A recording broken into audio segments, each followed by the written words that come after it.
Welcome to Crystal Clear Moments. Hi there, I'm Crystal Blackwell, your host, executive coach, speaker, and your biggest cheerleader on this journey of transformation. This just isn't another podcast. It's a space where aha moments happen, where we get real about the twists, turns, and breakthroughs that shape us. You know those moments when everything just clicks? Well, that's what we're here for.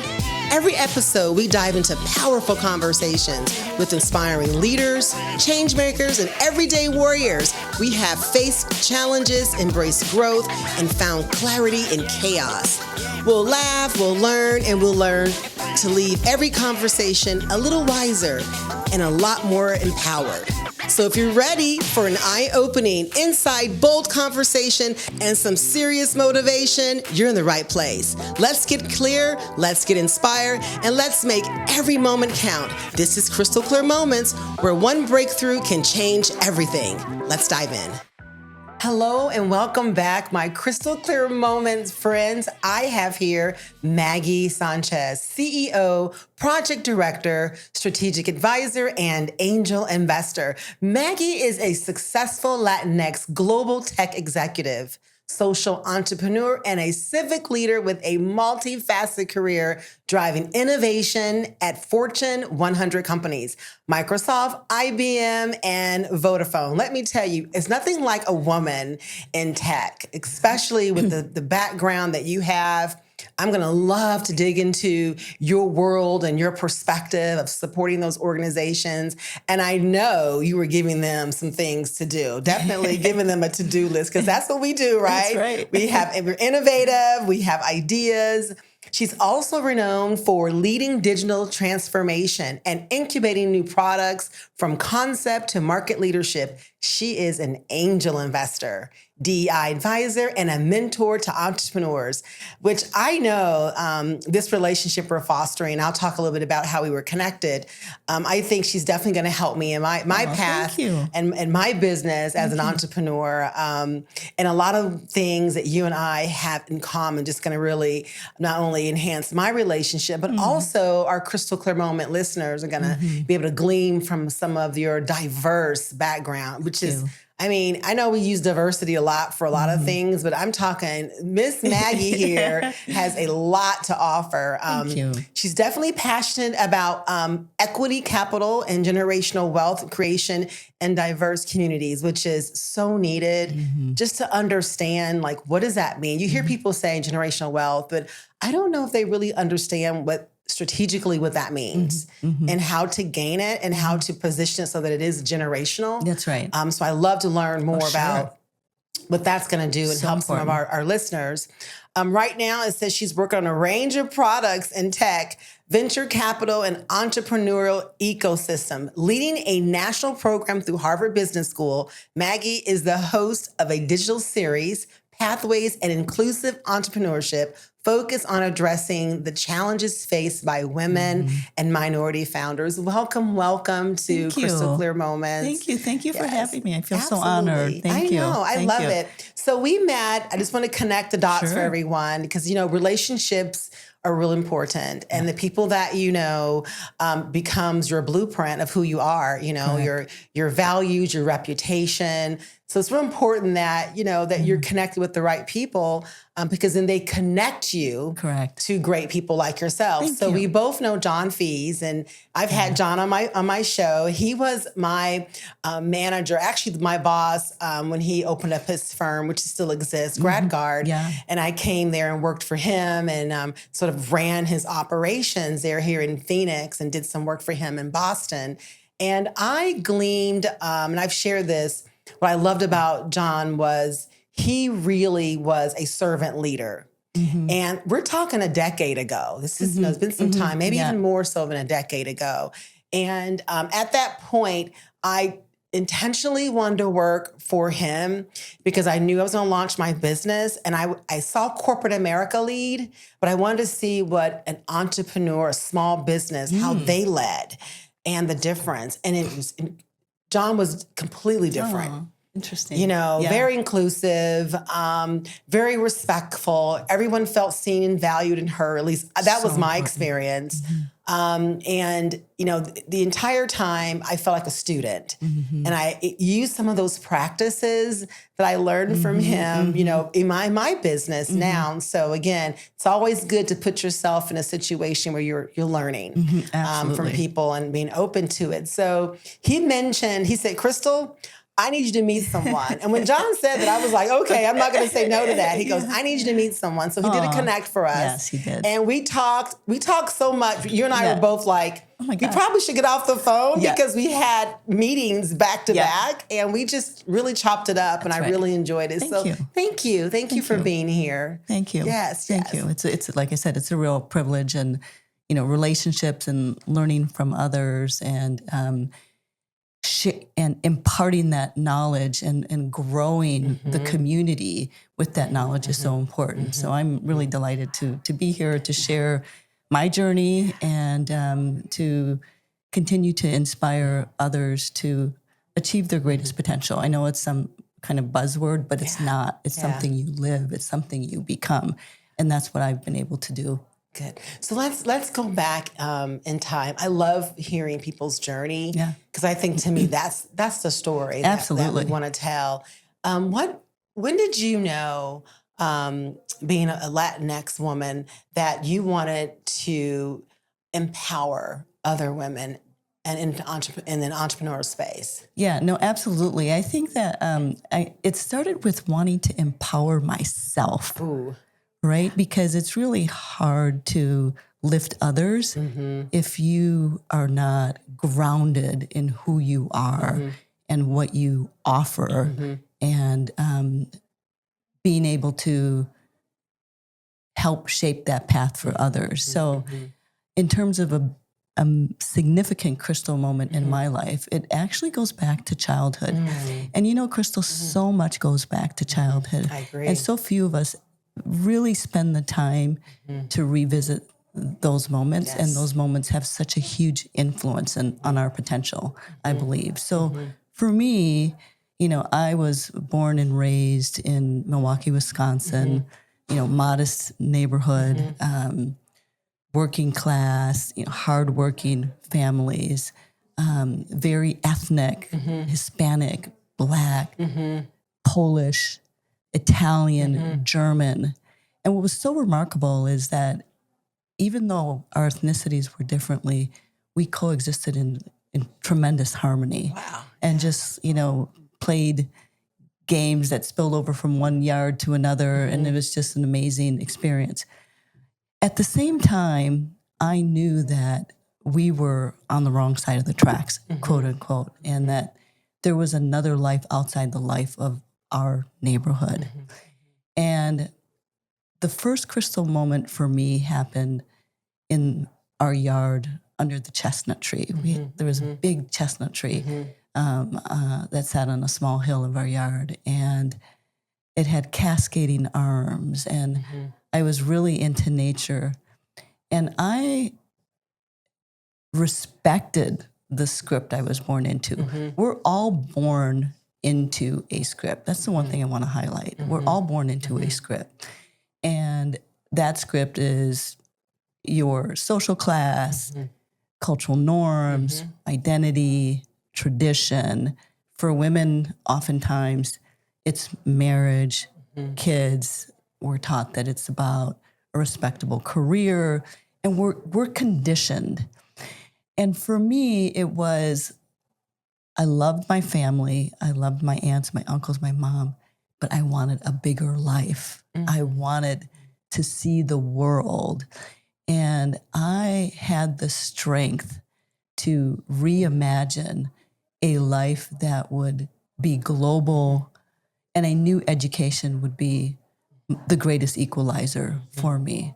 How did you know there was a bigger life outside of the very, sound like to me, colorful, grounded world that you were already currently in? Yes, and for me, it was all about my quest for knowledge. So through reading and books. And in particular, my favorite book was an atlas, which was the Worn Atlas. And I used to, with my tiny fingers, trace the continents and trace the countries and imagine my feet one day landing there. and thinking to myself, I want to combine that with my career, which is really what led me to build a global career when I majored. When did you know that? Yeah. When did you know that because this global space is still fairly new. Yes. You know what I mean? Especially for Americans. Absolutely. Very new concept, you're right, for the American culture. That's right. So you thinking of that as a young person in itself is progressive. Yeah. So how did you know that existed? Yeah.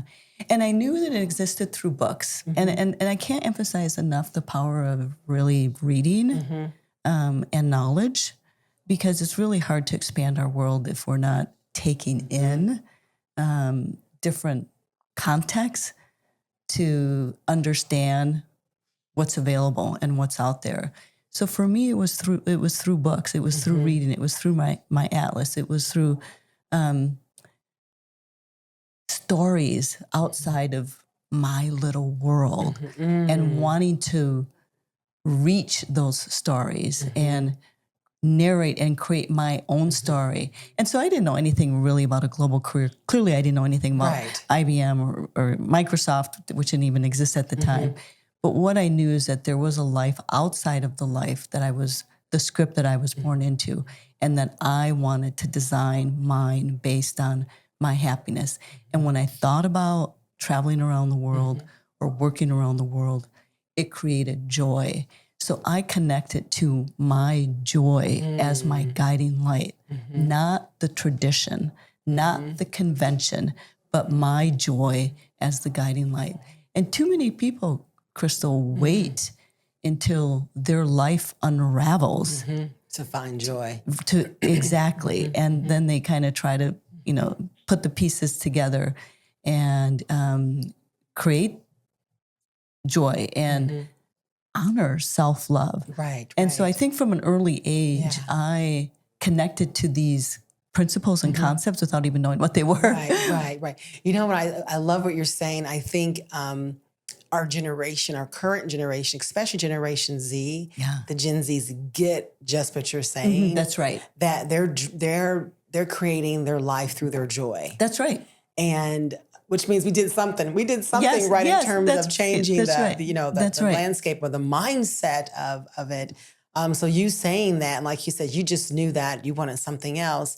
It's nice to see how we've evolved. Yeah. Yes, that's right. A couple of generations now, we have a generation that's how they're navigating. That's right. And of course, more to come from them, and then the alphas. But thank you for sharing that. I think that when I hear the word joy, it just such deeper meaning with the spiritual space than happiness. That's right. Because happiness is just a come and go thing. Correct. Joy is that rock. That's right. It's a value. It's spiritually driven. That's right. You could be in the worst situation and still have a level of joy. That's correct. So for you to be able to tap into joy young, which is pretty remarkable. So you mentioned, which I agree with, that education being the equalizer. I still believe that. Sure. I just do. I mean, you don't have to be a PhD, but you have to navigate some learning. It opens up doors, expands the way you think. You meet great people. It's just so much. I know there's a lot of negative with the debt and all, but separate from that, just education itself. So walk us through your educational journey. Sure. Once you realize, okay, education is going to get me on this atlas, right? That's right. Yeah. So how did you do that? Yeah. So, I mean, started with the reading and just really falling in love with knowledge and being disciplined and ensuring then, without having a framework for thinking through it at such a young age, I knew that getting into a great school was going to be important for someone like me. For someone like me, getting into a great school. And so that meant I knew enough that grades mattered.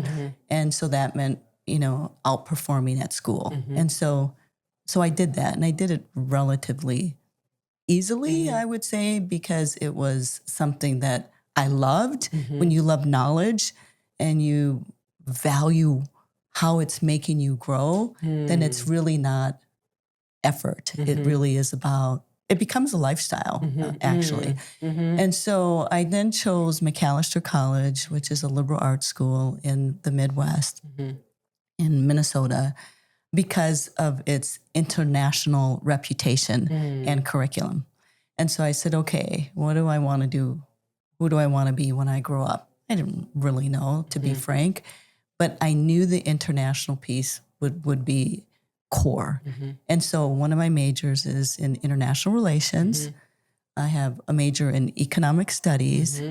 And then I was also interested in computer science. And so I have a computer science minor. And the combination of those three, I felt would prepare me. I also was driven by wanting to create a different life for myself, right? Because my parents were blue collar and first generation to even finish high school, let alone go to college. And so I really wanted to find a career that would provide me with financial flexibility that I didn't grow up with. So after graduating from McAllister College, this is my pioneering work in corporate America begun when I became a marketing representative at IBM. And we're talking about the 80s. So I'm a trailblazer, man. There were not a lot of us. No, not at all. So tell me, I'm always fascinated when we have people in families who are the first. Yes. There's a lot of us who represent the first. But I always say that you really aren't the first. Like someone in your family, someone sparked that. Yeah. Someone introduced it to you, some kind of way to help you become, sort of lift you up so that you can be the first. Yeah. Where did this come from? Where did you see this modeled? Either this mindset or this discipline or this knowledge or this drive. Where did this come from within your family? Yeah, that's a great question because, even though I'm the first to go to college, my parents were amazing role models about the impact of hard work. So that was, they were hard working. I think they also, especially my mother, I had a very special relationship with my mother. And she knew that I had a different agenda. And she did not try to force me into her world and her agenda because she had to make different choices as first generation from Puerto Rico here in the U.S. She was trapped. She was trapped. But she was progressive in her thinking. But she was progressive in her thinking for me. Yes. And there was another moment in my childhood, which we can go back to, that wasn't a very pleasant moment, where I was discriminated against. That was very difficult for me when I was a small child as well. And my mother comforted me and whispered something into my ear, and that's always walk to your front and always walk to your front regardless of what someone tells you your potential is. And that became a guiding light for me, like walking to the front. So what does that mean? So what that means is you can stay in the crowd, or you can separate yourself and lead the crowd and lead your path. But don't acquiesce to what the crowd says you can do. Look at that. Yeah. Isn't it? Yeah. I mean, when you think about it, because most of us we're like ants. We follow one another. Absolutely. And we have groupthink. Yeah, groupthink, exactly. We have all of these isms that we learn. Correct. And your mother, and that's why I love to hear about, I love to tap into where you get this from, because sometimes the reward is to the person who did it. And I like to look at the reward of the person who actually paved the way for you. That's right. That's right. or who allowed you to be yourself. That's right. That's right. Like, she could have boxed you in and said, hey, you need to be like me, and what are you doing? You know, a lot of girls in the generations have gotten that message. Oh, for sure. Like, that's many. That's the conditioning. Right. The conditioning is that this is the conditioning is the script. This is, and this is what you're going to do, right? And one thing I will highlight that was an epiphany for me recently is the beauty of coming from humble beginnings is that I think I had more degrees of freedom to be who I wanted to become, because it's not like my parents sent me to exclusive schools and paid extracurricular activities and playing an instrument and like you are going to, you know, outline your entire life, like which is a lot of parents do. A lot of parents especially do. of privilege. Correct. Exactly. It gets more rigid. I feel, and then like it becomes social more economics. difficult. Correct. Right. Yes. Correct. Right. I And agree so, with you. Yeah. so I think that sometimes there's this freedom, this beautiful freedom that we don't necessarily acknowledge of, you know, different options when you come from modest backgrounds. And see, actually, and you're making me think about that in a different way. I love that you're highlighting coming from humble beginnings and having the freedom. I think we stigmatize humble beginnings. We do. And we make people think they're limited. That's right. We do. And so they grow up thinking, well, I don't have any choices. That's right. And we don't emphasize where actually you have more freedom. It's like a mindset. It's the way you look at it. That's right. The way you look at it. And I, as you're telling your story, I'm thinking about my own. My parents, I never felt boxed in. Like, they even made financial sacrifice for me to go to private school. I felt like my whole family sort of kind of sacrificed for me at some level. But I always felt like, Crystal, it was always be yourself. Be yourself, be yourself. When, you know, we don't know who that is. Yeah.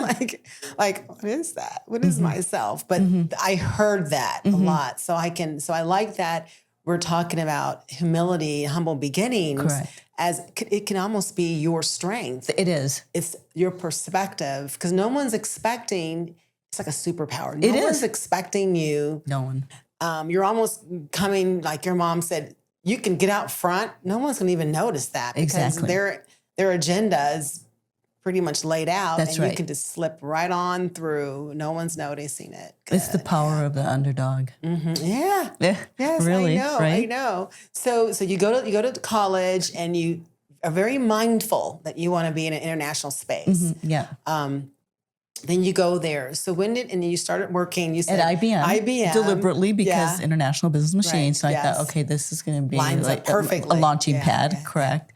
When did you, being a woman, a Latinx woman, and IBM workforce, a Microsoft space, when did that become something for you? I don't want to say an issue, but when was that recognized, or you knew, okay, I'm at the table, I know who I am. Now they're making it a point. Yeah. It's a great question, and I would say that it takes time to get to the table, because you're not given a seat at the table at the beginning. Right. So when you first get into, you know, an entry-level job at most companies, but especially a tech company where it's predominantly men. In the 80s? I mean, it was unheard of. So I knew from the beginning. First of all, there were 3 women out of a class of 100 that were learning, where you have to learn all the skills before they even let you talk to a customer. Wow. My customer was Target stores. At the time when Target was itty bitty, and it was all about department stores. And so Dayton Hudson was the holding company. And they gave me Target because it was just still nascent, not as important, but growing. And during the 80s, women really were a carbon copy of men. I did not wear jewelry. I did not have long hair. I did not paint my nails, but it was a uniform. So you were just like vanilla. You were just vanilla. Chopped off hair, no jewelry. You probably wore bow tie, black and blue suit, white shirt. And on Fridays, you could wear pink, a shirt. and the guys could wear a light blue shirt or. So did they give you this pink shirt? No, it's known. You have this That's is like a day where Yeah. you can be more individual in what do you say, where you can stand out for your however your style is. But most days there's an unspoken code. There's an unspoken code, and there was an unspoken code. And so for me, it was very clear that my presence as a woman made the men uncomfortable. My presence, and when I was, as an account rep for IBM, and I felt like I was walking on eggshells all the time. I felt like I was the stress of that. I mean, and quite frankly, pre-Me Too movement, I tolerated a lot of stuff, like a lot of stuff. I think we all, if we, any woman who's been into corporate America at any level, entry level to C-suite, has a story. Oh, yes. Has a story that at one point we had to walk on eggshells. Yeah, exactly. And that's just the beginning of our stories. Yeah, that's right. We could go on and on. And I mean, there's a lot that goes on that some of us haven't even been able to have the courage to even bring up and speak of. That's right. Because of embarrassment, or why did I allow that to happen, or any of those things. So you're because right. you get tarnished. Yeah, right. You do. Right. If you do, which is why there's so many women don't speak up. Is okay. Who has the most to lose? You have the most to lose. Absolutely. So it's a very, very delicate balance. So what happened to me is the VP of MIS, which is Management Information Systems, which is what it was called, 30 years ago, asked the senior account manager to take me off the account because I was making the men uncomfortable. Yeah, no, and these conversations were had openly at the time. And I'll never forget the moment that my skip manager invited me into his office for a conversation. When your skip manager invites you into his office for an unscheduled conversation, something's going on. That's big time. Yeah, and I will give IBM a lot of credit because they embraced that women were now a part of the workforce and a very important asset. And they did what they could to support women, or I felt supported as a woman. And we all felt that we were trailblazing. And you knew that. And I knew that for sure, because the majority were men. And so here you are, right? And men are doing inappropriate things to you when they shouldn't be at a social function, et cetera, et cetera. Yes. They're not doing those inappropriate things to other guys. So you know that, this is a gender biased issue, right? And so I was brought into the office and I was told, okay, I'm going to have a conversation with you that's uncomfortable, but know that, they didn't say we have your back, but know that we're going to support you. And shared, you have to be really careful as you navigate when you're on premises, because there are rumors and noise that you are distracting the men. Can you imagine? I mean, it was like 20, 22, 23 at the time. And you're distracted. And I'm just like distracted. Were you outperforming them? Yes. See, that was the distraction. That's right. That's right. Yeah. That's so right. That was the distraction. So just saying that your distraction really was, you were performance. Exactly. Yeah, you're a great outperforming. Point. Yeah. And it's always interesting and that still happens. It's just all about the word choice. Yes. They always want to, not all, I have to not say all, but it can happen in a corporate setting and probably some small business settings as well, to say we're distracting, and they want to almost like make us think physically. Yes, that's right. Like our physical, or we're alluring, or our sexuality, or something about our physical appearance is a distraction. But I have found usually the distraction is you're outperforming. Yeah, that's a straight ego thing. Yeah, there. Yeah. Well, I'm glad you shared that because I hadn't actually connected that dot until this moment, and that's true. I mean, you have to be 10 times better, but being 10 times better makes others uncomfortable. Yeah. But right? Maggie, Because you're raising the bar. yeah, and you do, but I get that. And when I was in corporate, especially when I was in the sales space, I used to just love beating the guys. Oh, yeah. I was always Oh, yeah. really good at, Yeah. being a sales manager, getting my team on board because I had those emotional intelligence skills Yes, that the guys didn't. Yes, that's and right. people wanted to work for That's me. right. And I knew that. Didn't know the label, but I knew that part. Yes. But I think that it gets tiring. Yeah, it is. You know what I mean? It really can burn you down, burn you out, Yeah. burn you down and burn you out. Just trying to be that 110% woman who's really pushing when oftentimes, not all, the men are probably just doing their 100%. Yeah. Yeah. And doing well, you know. So did you ever feel like this was just too much? Like you just was stretching yourself? Yeah, I think it's a great question. I think for me, I felt that I needed to make some choices. Okay. Right? Because I didn't believe in the supermom phenomena. And so it became a factor for why I didn't get married or have kids. And I chose to provide myself with flexibility to outperform and to nurture myself. I love that for you. And that's what I did. And nature and sports and my friendships and community. I made time for that so that I could outperform. But I then made a choice that I was going to write a different script than becoming a mother and being a wife and having those obligations. And quite frankly, I could not imagine a life where I could deliver and outperform in all of those areas. And it doesn't exist. Something is compromise. And I thought, I'm not about compromise. I'm about excellence.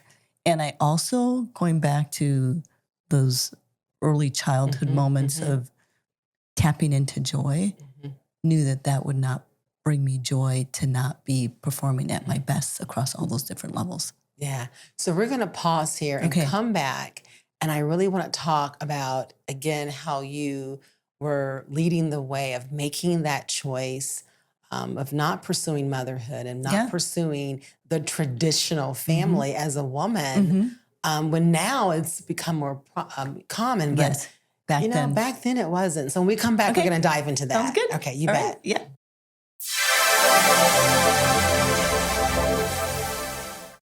All right, so we are back with Maggie, and I want to talk about, the decision you made, which, in 2025, a lot of women, and some women still get a hard time for making a decision to focus on their career and then themselves and become their world, their community is not as traditional. Family doesn't look as traditional. I'm going to say family because I think to me that feels right. Yeah. Because family isn't always mom, dad, kids. Family is what you want it to be. You create the family. So I love how, Maggie, how you felt empowered and safe, and you knew yourself enough to know what your family structure was going to look like. How did that form, and how did your family view that? Yeah, no, it's a great question. And I love your outline of family, right? Because it's bigger than and more than just, the blueprint that we know. I always maintained close ties to my family, to my mother, to my father, my brothers and my sisters. And they've gone on, my siblings, to have kids, and I've been very close to them. But I knew that I also needed inspiration beyond my family, my most immediate family, as a part of my community. And so I really invested in relationships with others that had a shared vision of life, global, the world, of nature, and integrated all of that into my family as my community. Good, good. And I you know, when people talk about their love of knowledge and their love of reading and anything of that, when they think about, you know, education being important, when you go to Harvard Business School, that is definitely an indicator that all the things that you mentioned really did point you to, we're talking the best of the best to learn about business. What was your experience like at Harvard Business School? Yeah, and it's a great question. I mean, it was a big dream to go to Harvard, Stanford, or Wharton. Those were the top three. Again, because I wanted to have the stamp of approval. I get that. Yes, I understand I needed the stamp of approval. I didn't really know what I was walking into, right? Especially back in the late 80s. Women as a percentage of the total class were, I think, 17% at the time. Wow. Not a lot. And then people of color, oh my goodness. Even it was just like single digits for sure. And so it was lonely. You know, I would not be telling the truth if it was lonely. It was private. Why was that? Because more people came from privilege than not from privilege, and quite frankly, I wasn't as comfortable in my own skin at the age of 26. I think so still learning 24, Maggie. Still learning Maggie, right? And that's something to really be mindful of. Like, where are you on your journey of learning Crystal or learning Maggie or learning who we are, and always reflecting on that, both looking back and looking forward. And so it was tough. It wasn't tough from an academic standpoint because that was just so practiced. But you were at that point. You were trained. Yeah. So trained. That's a great way. Yes, you were trained. That's good. I love that. You knew how to get in there and do that part. But so that was that. Peers learning came easy for you. That's right. So that's that right. was a gift that's for right. you. Yeah. That's right. It was competitive, unlike any environment I had ever been in my life, and it was. But I learned a lot. I mean, the Socratic method of teaching and learning. It just even expanded like my thirst to do more global things because we had all these case studies, companies from all over the world, and all these different challenges and opportunities. And so I would say it expanded the art of the possible for me and becoming part of the art of the possible. Oh, I like that. The art of the possible. If you were in a speaking engagement and your audience were women 40 and below, how would you encourage them to embrace the art of the impossible? Yeah, no, that's a great question. I think it really, that the foundation of embracing the art of the possible is about believing in yourself, courage, and taking calculated risks. Yeah. And dispelling fear, right? Because I think, and confidence. I think all of these things, I mean, they're phrases that we're familiar with, but really stepping back, celebrating, especially if you're, in your 30s or 40s where you have some lived experience, celebrating what you have achieved. And then figuring out how to amplify that in what you create. So celebrating what you amplify. And I can't say enough about this, and you highlighted it in the introduction, build a network. The world spins, the axle is network and relationships. That's so true. And that is how the world spins. And if you don't invest, and women are not good at networking, if you don't invest time in developing that network, you need to develop the network before you need the network. Right. And really view it as expanding your knowledge of yourself and the world and what's out there, right? And you're not going to click with everyone. Right. And don't get disillusioned by that. None of us click with everyone. Variety is the spice of life. And that's why there's different people that we connect with and others that we don't. But it's not about being right or wrong, but keep forging new relationships. See, I think if you're okay with, I love to bring you back and really digging into how women can foster a network and relationships. Yeah. I think not all of us, but oftentimes we think we have to like a person. Yeah, exactly. You don't. Or we have to have so much in common. Yes. Or we have like a little checklist in our head, and we end up being around the same people. Correct. And your network should be diverse. Exactly. Age, gender, social economics, corporate, Correct. I agree with you. Small business. But I don't know if people know how to actually dig into that. I would agree. Yes. And I know I mentor a lot of 30s, and I'm glad you mentioned celebrating, your success. They're on fast track. Yeah, exactly. And they are not pausing to say, wow, I just got my master's. That's right. Oh, I'm just got my PhD, or, oh, I just finished this or this project. They're not pausing enough to understand how they got there, what they can learn to take it to the next space. They're just going. That's right. You're right about that. So I like that you even reminded me to say to them when I meet with them about that. But that's real good. But definitely the networking and the relationships and the network. I can't think we can talk about that. So yeah, and I think it connects, Crystal, to like, especially once you're in your 30s or early 40s, like, what is your why? Right? And giving yourself permission to step back and really understand your why and your passion, and having the courage as well to pivot if it's not your why, if it's your parents' why, your husband's why, if it's your siblings' why. But that's another thing we don't talk enough about as like women is your why.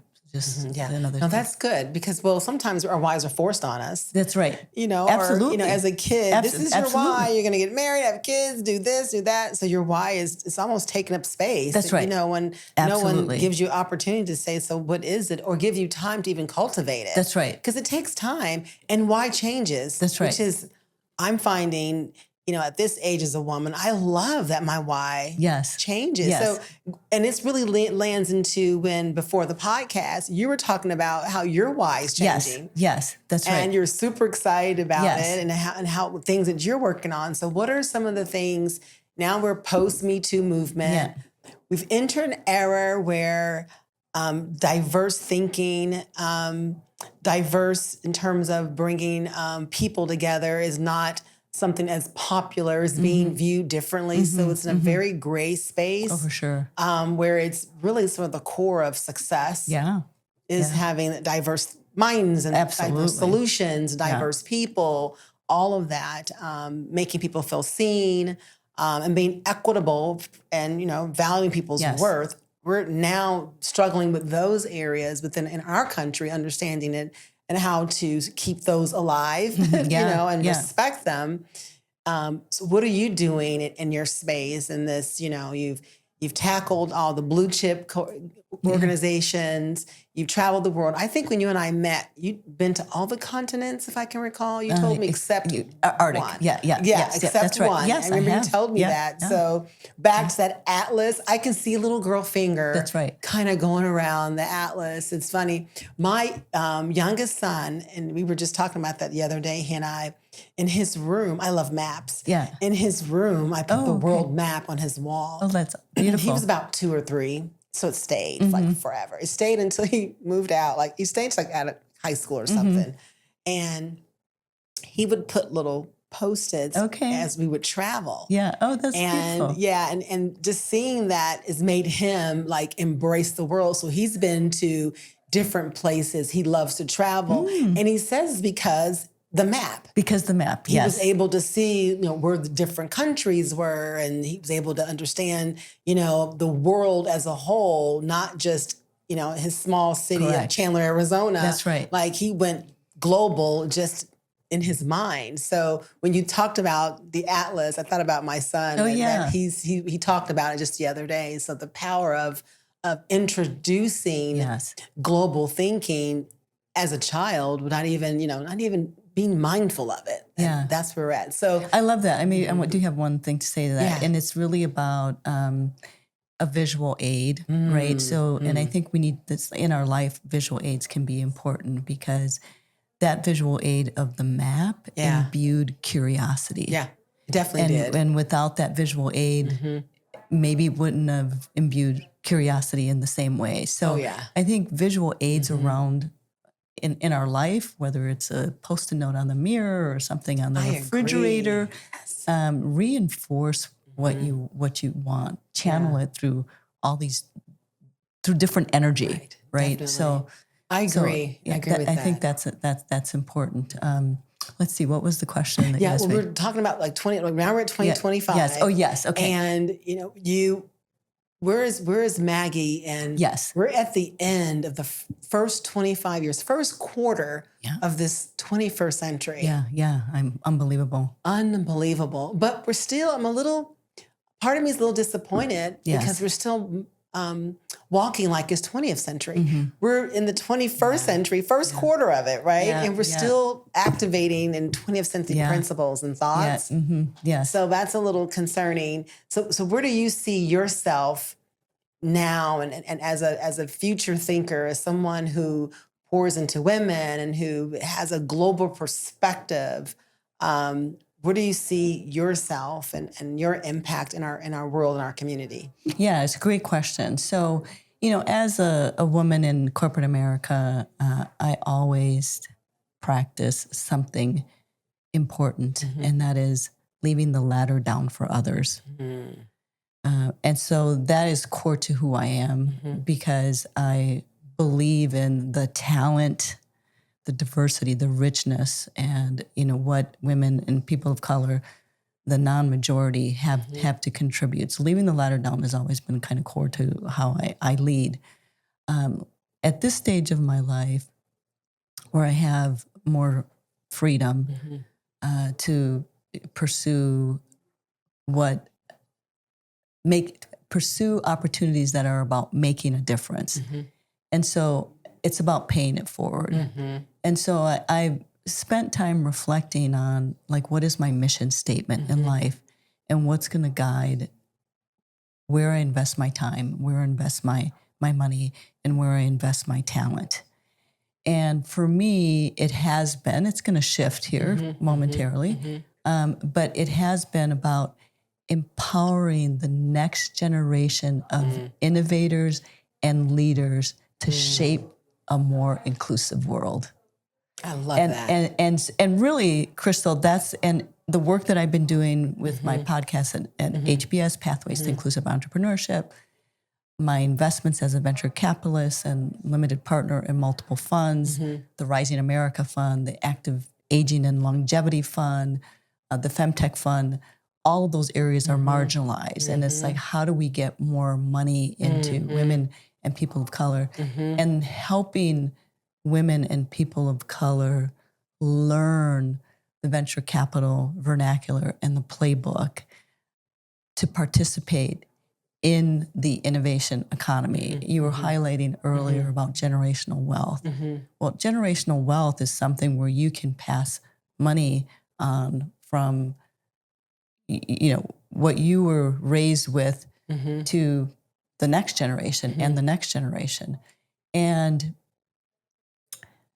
the innovation economy is a great way to where a lot of wealth is Right. created. It sure is. So for me, it's like, well, how can we get more investments in the hands of people who have magnificent ideas, but don't have the resources or the support or the network. So I have leaned in heavily in fostering a more inclusive and diverse ecosystem through my work at Harvard, through my work as an angel investor, through my work as a funder, through my work as an entrepreneur in residence with different accelerators.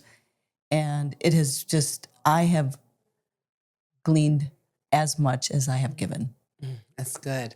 So before we end, I want to thank you for thinking about women in a tech space and understanding that we need to support each other. Yes. And we have ideas. Yes. And we want to be innovative. We just need that ladder. That's right. That you're letting down and sort of a helping hand to get up. So thank you for leading the way for that. I know there's women out there that listen that, you know, that are probably cheering like, yes, we have someone here to support us. So definitely have a champion, right, for us. So before we go, I like to ask my guest, you know, it's summertime and it's good time of year. People typically get more relaxed and comfortable. So what are you listening to? Like, what's the music for their summer? What's your soundtrack you're listening to for this summer? Yeah, no, great question. So the soundtrack begins by a planned trip to France in 10 days. I remember you telling me about that. Wow. And being surrounded by different cultures. I'll be going to Italy. I'll be going to Spain on this trip as well. And observing the rhythms of people around the world and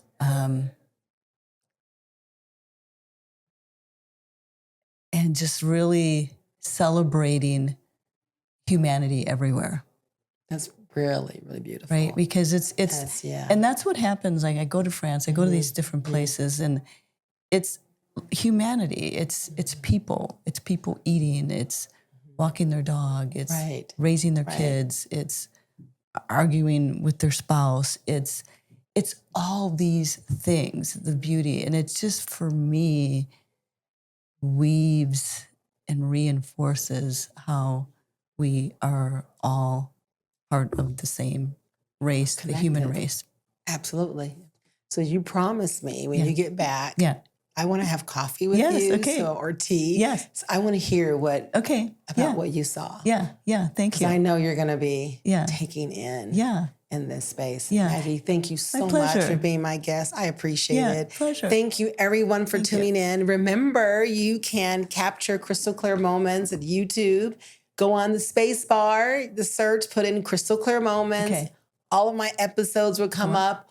Or you can go on to Spotify. You can actually listen to me in your car or you're working out on your Apple. So feel free to do so. Thank you for your support. Thank you so much. Come back soon. No, this has been great. Thank you.